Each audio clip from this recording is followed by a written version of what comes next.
Dios le bendiga y muy buenas tardes. Que el amor y la paz de nuestro Señor Jesús, que sobrepasa todo entendimiento, esté sobre tu vida y sobre tu hogar. En esta tarde he querido subir otro video, ya que hacía algunos meses que no lo hacía. El Señor me estaba instando por algún tiempo, hermano, concerniente a alguna situación que se están dando dentro del pueblo del Señor, que es lamentable. Y antes de iniciar, queremos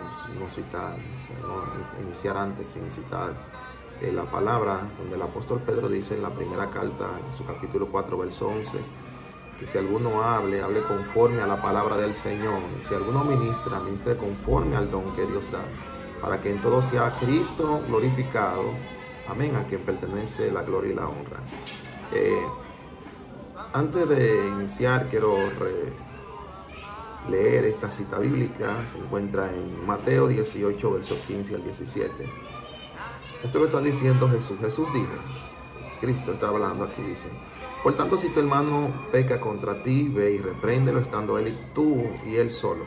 Si te oye, has ganado a tu hermano, y si no te oye, pues toma contigo a unos 2 testigos, para que en boca de 2 o 3 testigos conste toda palabra. Si no te oye, o si no le oyere, pues entonces ve y dilo a la iglesia. Y si no oye a la iglesia, pues tenlo por gentil y publicano. Quiero iniciar, hermano, concerniente a esto, debido a las circunstancias que se están dando, concerniente a las denuncias dentro del pueblo del Señor, donde la gente pues toma los púlpitos y los altares, incluso hasta en campaña evangelística, donde se supone que el mensaje central debe de ser dirigido a las almas. Vemos un asunto, un movimiento, no hay otra palabra que uno pueda decir, un movimiento que se ha dedicado, hermano, a estar denunciando a otras personas. Recordemos algo muy claro, hermano, concerniente a lo que Jesús está hablando. Dice que si tu hermano ve y peca contra ti, ve y repréndelo, estando tú y él solo. Lo primero. Primer punto, estando él, tú y él solo. Segundo punto es que él dice, pues si no te oye a ti, pues tú toma 2 o 3 testigos y ve y habla con él. Si no te oye, pues entonces tú se lo dices y se lo comunica a la iglesia. Pues si no, ya la iglesia lo tiene por gentil y publicano. ¿Qué ocurre con este asunto de la denunciadera, hermano? Las almas se están perdiendo afuera.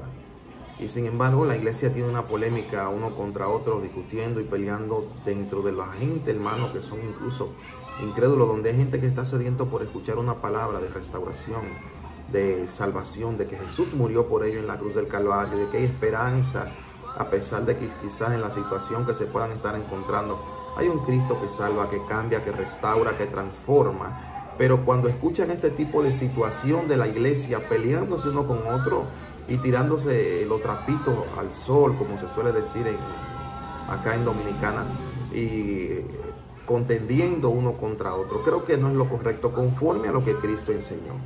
Aparte de eso, debemos de entender que hay un pueblo que está escuchando, que quizá hay gente débil que por alguna u otra razón, cuando nosotros lo expresamos así de otra persona, en vez de edificarlo, lo que le hacemos es daño.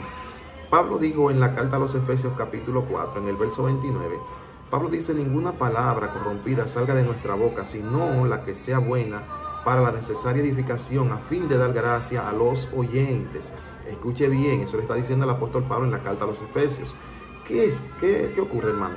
Yo he escuchado este tipo de prédica de personas en plena calle, hermano, donde las palabras que salen de su boca es una cosa increíble, hermano, es algo que yo no lo voy a pronunciar, porque creo que no edificaría. O sea, son palabras que no llevan edificación. Y aparte de eso, son palabras, hermano, hasta ofensivas en cierto punto. Usted como creyente debe de tener mucha cuenta, como predicador, como ministro de la palabra, cómo usted se expresa, qué usted está enseñando, qué usted está llevando a los oyentes. Y algo muy claro que debemos de entender: esto da muchas veces manifestaciones, hermano, de gente airada, molesta, gente que quizá por alguna u otra razón tiene algún resentimiento interno, algo personal, y lo llevan, hermano, a los púlpitos, lo llevan, hermano, a los altares, a los lugares donde se tiene que estar ministrando Dios. Sin embargo, nosotros encontramos que este tipo de prédica no aparece una edificación por ningún momento. Imagínese usted qué edificación hay para un oyente que lo que esté escuchando, hermano, es que usted esté denunciando a fulanita de tal, o que esté denunciando a fulano de tal, que fulano hizo esto, que fulano es esto, que fulanita es aquello. No, hermano, el Señor no nos ha mandado a eso. La palabra nos manda a predicar a Cristo, a predicar este evangelio, que es las buenas nuevas de salvación. Aquellos que se están perdiendo, aquellos que están, hermano, quizás atados a las drogas, al alcohol, a la prostitución, esa falta de amor que hay dentro del pueblo. Un punto muy importante a tocar es que hay gente que tiene el concepto. Entendamos algo, que hay dogmas y hay doctrina. Un dogma es una revelación, ¿verdad? Una verdad bíblica, pero con revelación humana, revelación de un hombre. Y la doctrina es una misma palabra, la misma verdad bíblica, pero con revelación de Dios, ¿verdad? Hacia el hombre. Es muy diferente. Fíjense que es la misma palabra. ¿Qué ocurre con esto? La gente está usando la misma palabra, la misma Biblia, para contender y llevar enseñanzas que no tienen que ver nada, hermano, con su contexto bíblico, con lo que realmente el Señor quiso transmitir. Donde hay gente que dicen, en mi iglesia se enseña esto. O sea, entendamos que la iglesia ni es suya ni es mía. La iglesia es de Cristo. Cristo compró la iglesia, Cristo murió por ella, Cristo pagó por la iglesia, y se supone que la iglesia le corresponde al Señor. Entonces, todo lo que nosotros vayamos a enseñar, debemos de hacerlo con la finalidad de enseñarlo conforme a lo que el dueño de la obra, al dueño de la iglesia, enseña. Bendito el nombre del Señor. Y fíjense que Pablo dice, ninguna palabra corrompida salga de nuestra boca. Yo he escuchado predicadores decir palabras, hermano, que eso, oye, yo no entiendo quién doctrinó a esa persona, quién lo tutorió cuando estuvo en sus inicios. O sea, porque ese tipo de conducta, de palabras groseras y palabras que son hasta ofensivas, no deben de estarse pronunciando en un altar, pronunciándose en un púlpito. Y con eso hay que tener mucha cuenta, porque vuelvo y reitero, hay un pueblo, hermano, hay un pueblo que está sediento, que no conoce a Dios y está esperando una palabra de aliento. Alguien se me acercó hace un tiempo, me dice, pastor, pertenece a otra congregación. Me dice, pastor, tengo la necesidad, tengo tiempo que no escucho un mensaje, hablar de Jesús.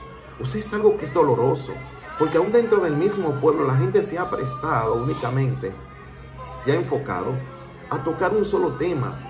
Y se supone que la salvación o la santidad tiene muchos puntos que tocar. Se olvidan del adulterio, se olvidan de la fornicación, se olvidan del odio, del rencor, del chisme, de la mentira.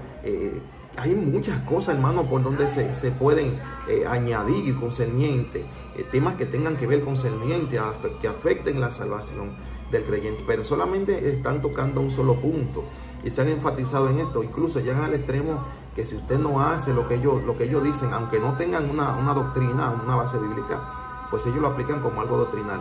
Por ejemplo, alguien me estuvo comentando en una ocasión, incluso si usted no usa el último botón de la camisa, usted se va a perder. Usted es un mundano, usted es una persona que no es santa y que no vive para Dios. O sea, yo entiendo que el que andan con este botón hasta acá, pues ahí implementó todas las cosas. Entonces, yo quiero hacerle una pregunta. ¿Hay algún pasaje bíblico donde diga que yo tengo que ponerme ese último botón de la camisa para ser una persona que honre y agrade a Dios? Si usted la tiene, por favor, se lo voy a pedir sin ofensas, sin agresión, de que usted me mande esa cita bíblica, porque yo escuché incluso a alguien decir el cuello chino. O sea, oigan cómo se llama eso, el cuello chino. El cuello chino, yo no sabía que Jesús hubiese nacido en China, o que la iglesia de Cristo se hubiese fundado en China. No lo sabía, y que los apóstoles por alguna otra razón eran chinos aunque estaban en Israel. O sea, no tenía ese dato, porque se supone que si se habla de un cuello chino, eso viene de China, no viene de Israel. Y si nosotros vamos a adoptar, por ejemplo, normas que a nosotros no nos corresponden, por ejemplo, tomar algunas costumbres judaicas, tampoco la vamos a adoptar de China. O sea, es algo como que es hasta incoherente eso en esa parte. Entonces, con eso hay que tener mucha cuenta. ¿Qué estamos enseñando al pueblo del Señor? Yo he acostumbrado a la iglesia, por la misericordia del Señor, la iglesia que el Señor me ha permitido pastorear, que la mínima cosa que yo vaya a enseñarle, ellos tienen el derecho de preguntarme, pastor, ¿eso tiene algún fundamento bíblico? ¿Hay alguna cita bíblica o alguna enseñanza bíblica que usted pueda darme concerniente a eso?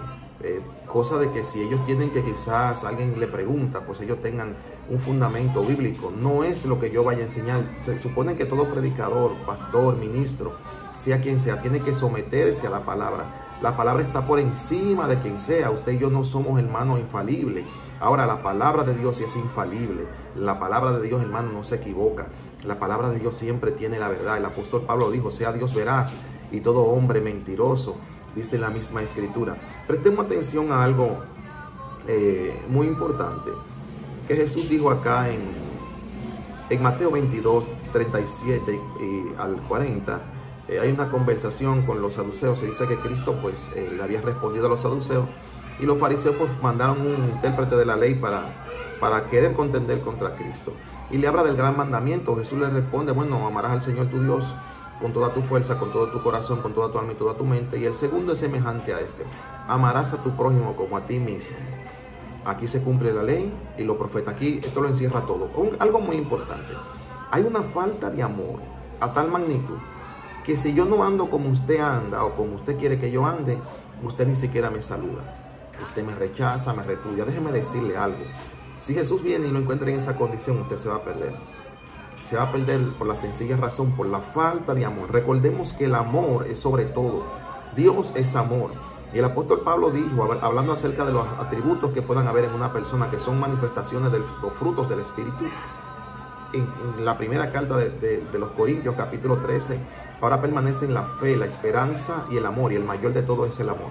Una cosa es que usted y yo no compartamos el altar, no compartamos el púlpito, gloria a Dios.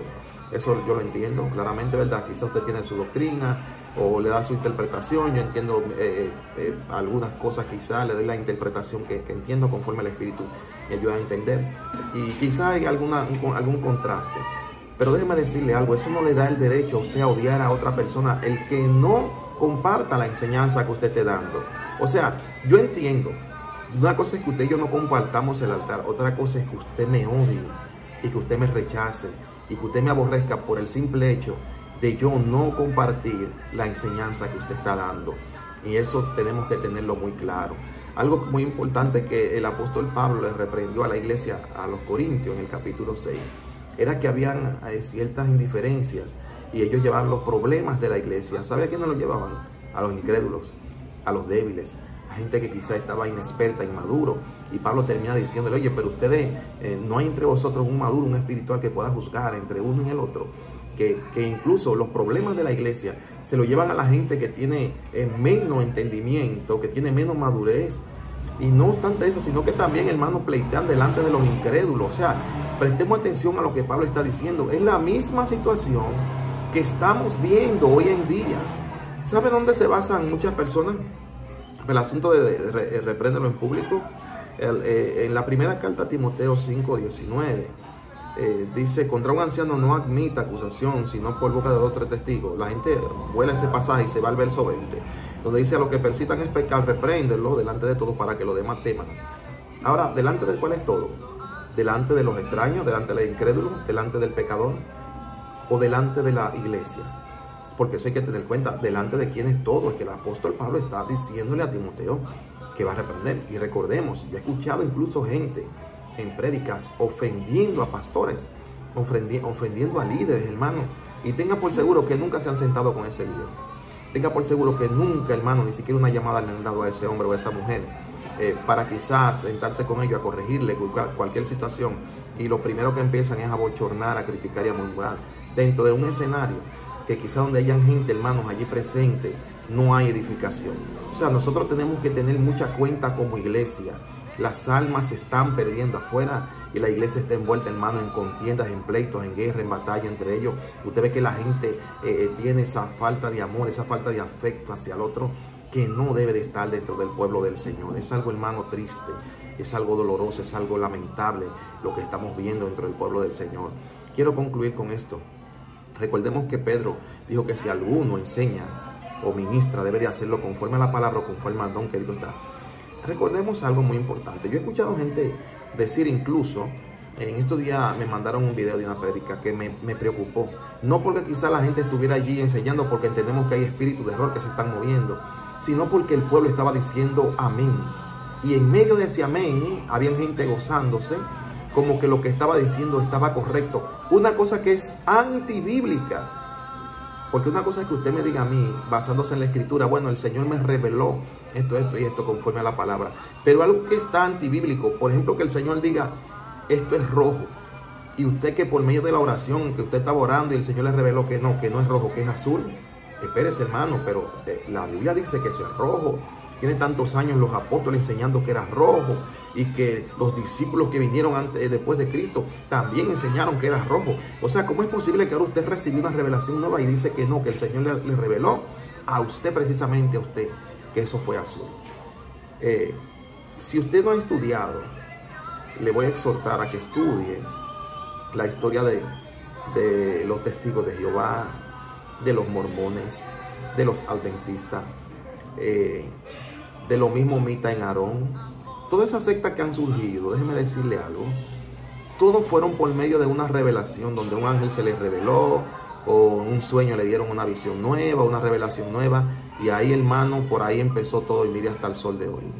Trate usted de no caer en esa situación, de no caer en el estado de que la Biblia dice algo y usted ponerle algo que no es, diciendo que Dios les reveló.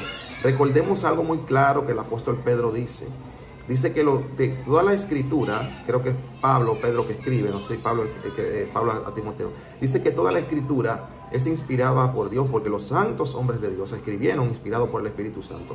Y dice que ninguna interpretación o ninguna parte de la escritura es de interpretación privada.